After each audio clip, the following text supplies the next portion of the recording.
नमः शिवाय। ओम नमो नारायणाय। ओम श्री नरदृष्टि निवारण काल भैरवाय नमो नमः। ओम त्रयंबकं यजामहे सुगंधिं पुष्टिवर्धनम् उर्वारुकमिव बन्धनान् मृत्योर्मुक्षि यमामृतात् यो रुद्रो यो अग्नव्यो अप्सु यवोषधीषु तस्मै रुद्राय नमोस्तु। हरि ओम। మా ఛానల్కి స్వాగతం। చూస్తున్న వీక్షకులకు ప్రేక్షకులకు ప్రియ కాళభైరవ భగవద్బంధులకి స్వాగతం పలుకుతూ అందరినీ మహాదేవుడు చల్లగా ఆయురారోగ్యాన్ని ప్రసాదించాలని కోరుకుంటూ అందరికీ మహాశివరాత్రి పండుగ శుభాకాంక్షలు। అలాగా ఆదివారం అమావాస్య సందర్భంగా మహాదేవుణ్ణి కాళభైరవుని ఎలా పూజించాలో సవివరంగా సంపూర్ణంగా ఈ వీడియోలో తెలుసుకుందాం। 1-3-2024 నుండి 31-3-2024 వరకు పుట్టినటువంటి వారందరికీ కూడా ముందస్తుగా జన్మదిన శుభాకాంక్షలు। గతంలో వివాహం చేసుకున్న వారికి వివాహ వార్షికోత్సవ శుభాకాంక్షలు। ద్వాదశ రాశుల్లో గ్రహ గమనాన్ని ఒకసారి వీక్షింపచేద్దాం। మేషరాశిలో గురు సంచార స్థితి, కన్యరాశిలో కేతు సంచార స్థితి, మకర రాశిలో కుజుడు మరియు శుక్ర సంచార స్థితి, కుంభరాశిలో రవి బుధ శని సంచార స్థితి, మీనరాశిలో రాహు సంచార స్థితితో ద్వాదశ రాశుల్లో గ్రహ గమనాలు ఈ విధంగా ఉన్నాయి। 30 సంవత్సరాల తర్వాత రవి భగవానుడు శని భగవానుడి యొక్క స్వక్షేత్రంలో సంచారం చేయడము ఇది రెండవసారి అని చెప్పి గమనించాలి। అలాగనే 18 సంవత్సరాల తర్వాత మీనరాశిలో రాహుతో కలిపి రవి సంచార స్థితి కలవడము ఒక యోగదాయకం అని చెప్పి కూడా గమనించగలగాలి।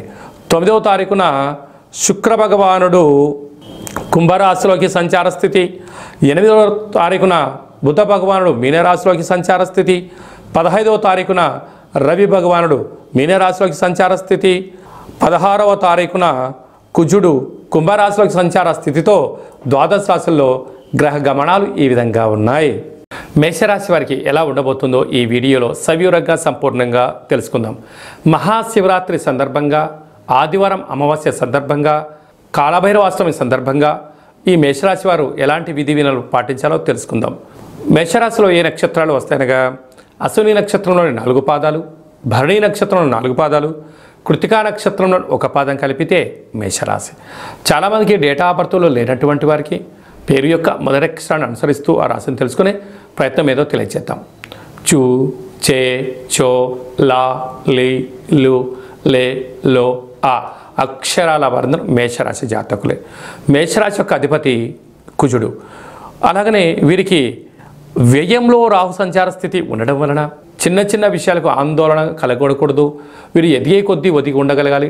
శత్రువులు అధికంగా ఉంటారు కనుక ఈ మహాశివరాత్రి సందర్భంగా నవధాన్యంలో నానపెట్టి మహాదేవుడికి ఎర్రటి కుంకుమతో జలంతో కలిగిన నీటితో అభిషేకం చేయించి ఆ తదనంతరం ఈ యొక్క నవధాన్యాలను తీసుకుని వెళ్ళి గోమాతకు దానం చేయడం వలన, ప్రవహించే నీటిలో సమర్పించడం వలన పశుపక్షాదులు తిని వీరికి పైన ఉండబడిన నరదృష్టి శత్రు ప్రభావం తొలగిపోతుందని చెప్పి గమనించాలి। అందులో ఈసారి ఆదివారం అమావాస్య సందర్భంగా ఎర్రటి మందారాలతో కాళభైరుడికి స్మరణ చేయడం, పూజ చేయడం, అలాగే తెల్ల జిల్లేడు వృక్షం దగ్గర ఎర్రటి పుష్పాల చేత వీరికి అర్చన దీపాన్ని పెట్టి ఒక 7 ప్రదక్షిణాలు చేసి రాగలిగి ఇంటికి వాహనాలకి ఇంటి యజమానికి ఒక ఎర్రటి కుమ్మడికాయను దిష్టి తీసి పగలగొట్టడం వల్ల యంత్ర మంత్ర తంత్ర పరతంత్ర తాంత్రికపరమైనటువంటి నరదృష్టి దోషాలు తొలగిపోయి మహాదేవుడి యొక్క ఆశీస్సులు కలిగి అద్భుతమైన ఐశ్వర్య జీవితం వీరి సొంతమవుతుంది। అలాగే సాఫ్ట్వేర్ ఉద్యోగస్తులు, హార్డ్వేర్ ఉద్యోగస్తులు, స్వయం వృత్తుల వాళ్ళు, సేవా రంగాల వాళ్ళు, వ్యవసాయ సోదరీమణులకు కొద్దిపాటి ఎర్రటి తిలకాన్ని బొట్టుగా ధరించడం వలన ఈ దోషం తొలగిపోతుందని చెప్పి గమనించాలి। మార్చి 1వ తారీఖు నుండి 31వ తారీఖు వరకు ముఖ్యమైనటువంటి పండుగల గురించి సవివరంగా సంపూర్ణంగా క్లుప్తంగా తెలుసుకుందాం। 4వ తారీఖున మాఘమాస బహుళ అష్టమి సోమవార సందర్భంగా అసితాంగ కాళభైరవ స్వామి పూజ యోగదాయకం అని చెప్పి గమనించాలి।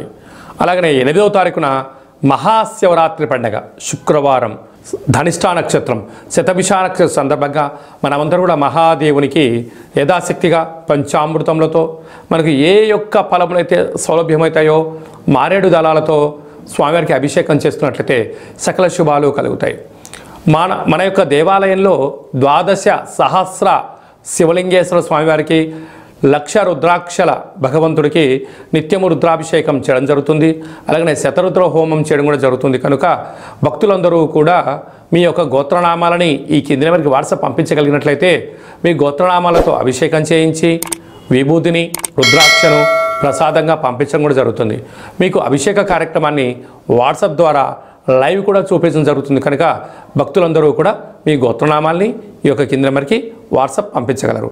అలాగనే 10వ తారీఖు ఆదివారం అమావాస్య, అంటే చాలా అరుదుగా వచ్చేటువంటి అమావాస్య కనుక ఆ రోజు అందరము మనం ఇంటికి దిష్టి తీసి గుమ్మడికాయ పలగొట్టడం, మన వాహనాలకి ఒక కొబ్బరికాయ నిమ్మకాయతో దిష్టి తీయించుకోవడం, సంపూర్ణమైనటువంటి యంత్ర సాధన మంత్ర సాధన తంత్ర సాధన చేసేటువంటి వారికి చాలా ఇది మంచి కాలము అని చెప్పి గమనించాలి. మన యొక్క దేవాలయంలో కాళభైరవ స్వామి యొక్క పూజా కార్యక్రమం జరుగుతుంటుంది. కనుక మీ గోత్రామాలు పంపించినట్లయితే కాళభైరవ హోమ కార్యక్రమాన్ని చేయించి స్వామి యొక్క ప్రసాదాన్ని మీకు పంపించడం కూడా జరుగుతుందని చెప్పి గమనించాలి. అలాగనే మనకు 17వ తారీఖున పాల్గొన మాస కృష్ణపక్ష అష్టమి, 17వ తారీఖున 3వ నెల 2024 పాల్గొన మాస అష్టమి సందర్భంగా ఆదివారం మృగశిర నక్షత్ర సందర్భంగా కాళభైరవ హోమము యోగదాయకం అని చెప్పి గమనించాలి. 24వ తారీఖున పాల్గొన మాస శుక్లపక్ష పూర్ణిమ కనుక మనమందరము కూడా ఆ హోమ కార్యక్రమంలో పాల్గొందాం. సంపూర్ణ హోళికా పూర్ణిమ అంటారు. ఈ హోళికా పూర్ణిమ సందర్భంగా మనమందరము ఇంట్లో ఉండబడిన పాత వస్తువులను తీసుకుని వచ్చి బయట వేసేసి మనల్ని కామదహనం చేసి మనము రంగుల కేళి అంటాం. మనమందరూ కూడా ఆహ్లాదకరమైనటువంటి మంచి రంగులను చల్లుకుందాం. హానికరమైనటువంటి రసాయనంతో కూడుకున్న రంగులను ఎవరు చల్లుకోవద్దు. చర్మ సౌందర్యమైనటువంటి ఇబ్బందులు కలగకుండా కంటికి కానీ మీ యొక్క దేహానికి ఇబ్బంది లేనటువంటి రంగులనే చల్లుకుందాం. హోలీ పండుగ చేసుకుందాం. అందరికీ హోలీ పండుగ శుభాకాంక్షలు. కనుక మనమందరము కూడా మహాదేవుడి యొక్క పూజ చేసుకొని స్వామికి ఆశీస్సులు పొందుతాం. అలాగే ఈ యొక్క మార్చి నెలలో ఇంకనూ మనం విజయం సాధించగలగాలి అన్నట్లయితే ఈ యొక్క పాత్ర కంచు పాత్ర, రాసులు 12 ఎలా ఉంటాయో 12 రాసులు ఇందులో అచ్చు వేయడం జరుగుతుంది. ఈ యొక్క పాత్ర కాళభైరవ స్వామి యొక్క అక్షయ పాత్ర అనడం జరుగుతుంది. ఈ యొక్క పాత్ర గృహంలో ఎప్పుడైతే ఉంచుకుంటామో మన కుటుంబానికి, మన వ్యవస్థలకు, మన సంస్థలకు సకల అష్టకష్టాలు తొలగిపోతాయని చెప్పి గమనించగలగాలి. ఈ పాత్ర మన ఇంట్లో ఉన్నట్టయితే నరదృష్టి, శత్రు ప్రభావాలు, తాంత్రిక ప్రయోగాలు, వాస్తు, నరదృష్టి దోషాలు తొలగిపోతాయని చెప్పి గమనించాలి. ఇలాగా ఒకసారి శబ్దం చేసినట్టయితే ఓంకార శబ్దం రావడం జరుగుతుంది. ఇలాగా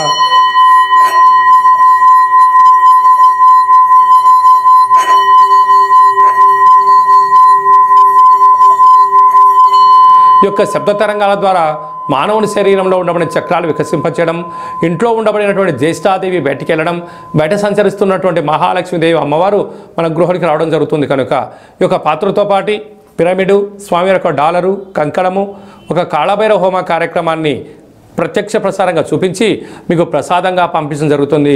కనుక అక్షయ పాత్రను సొంతం చేసుకుందాం. అష్ట కష్టాలకు దూరంగా ఉందాం. అష్ట ఐశ్వర్యాలకు స్వాగతం పలుకుతామని చెప్పి గమనించాలి. మీ వ్యక్తిగత జాతకం తెలుసుకోవాలనుకుంటున్నారా? మీ పేరు, పుట్టినటువంటి తేదీ, నెల, సమయం, సంవత్సరం రాసి మీరు వాట్సాప్లో పంపించగలిగినట్లయితే మీ యొక్క సంపూర్ణ జాతకాన్ని వ్రాసి పంపించి పుట్టినప్పుడు గ్రహ గమనాలు ఎలా ఉన్నాయి, ప్రస్తుతం ఎలా ఉన్నాయి, రాబోయే కాలంలో ఎలా ఉండబోతున్నాయో సవివరంగా కూడా మీకు తెలియజేయడం జరుగుతుంది. చాలామందికి పుట్టినటువంటి కాల సమయంలో డేట్ ఆఫ్ బర్త్లో లేనటువంటి వారికి మీ పేరు యొక్క మొదటి అక్షరం అనుసరిస్తూ ఆ రాశిని, గ్రహ గమనాలను తెలియచేస్తూ కాళభైరవ ఉపాసన చేత గవ్వాల ద్వారా అనగా రమణ శాస్త్రం ద్వారా భూత భవిష్యత్ వర్తమానాన్ని తెలియజేయడం జరుగుతుంది. ఆసక్తి గలవారు ఈ కింద నెంబర్ సంప్రదించి అపాయింట్మెంట్ తీసుకొని సంప్రదించగలరు.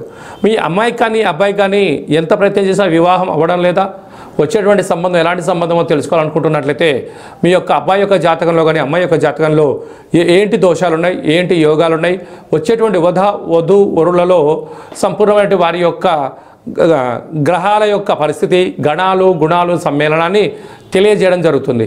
గతంలో వివాహమైనటువంటి దంపతులు తరచూ గొడవపడడం, విడిపోవడం, పోలీస్ స్టేషన్లు గొడవల్లో ఇబ్బంది పడుతున్నట్టయితే ఈ కింద నెంబర్ మీరు సంప్రదించినట్లయితే మీ యొక్క పేరులో కొన్ని స్వల్పమైన మార్పులు చేయించి కాళభైరవ స్వామికి ఆశీస్సుల చేత చిన్న చిన్న మార్పుల ద్వారా శ్రీ పార్వతీ పరమేశ్వరుల కలయిక ఎలా ఉంటుందో మీరు అన్యూన్యంగా దాంపత్య జీవితానికి ఉండేటువంటి సలహాలు సూచనలు కూడా ఇవ్వడం జరుగుతుంది అని చెప్పి గమనించాలి.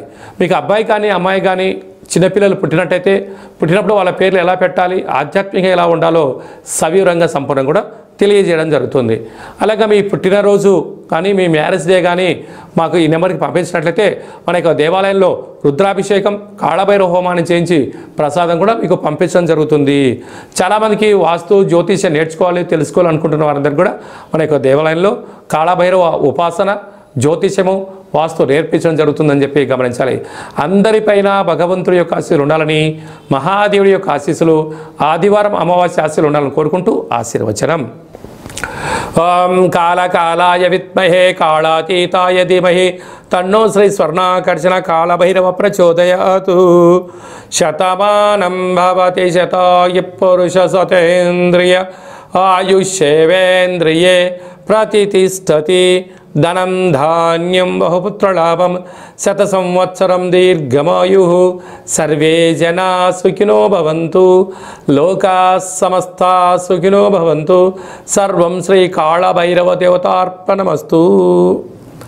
ఈ వీడియో మీకు నచ్చినట్టయితే లైక్ చేయండి, షేర్ చేయండి, మా ఛానల్ని సబ్స్క్రైబ్ చేసుకోండి. మేము చేస్తున్న వీడియోలు ఆధ్యాత్మికంగా మీకు ముందస్తుగా నోటిఫికేషన్ రావాలి అనంటే ఆల్ అన్న బటన్ కూడా తెలియచేయండి.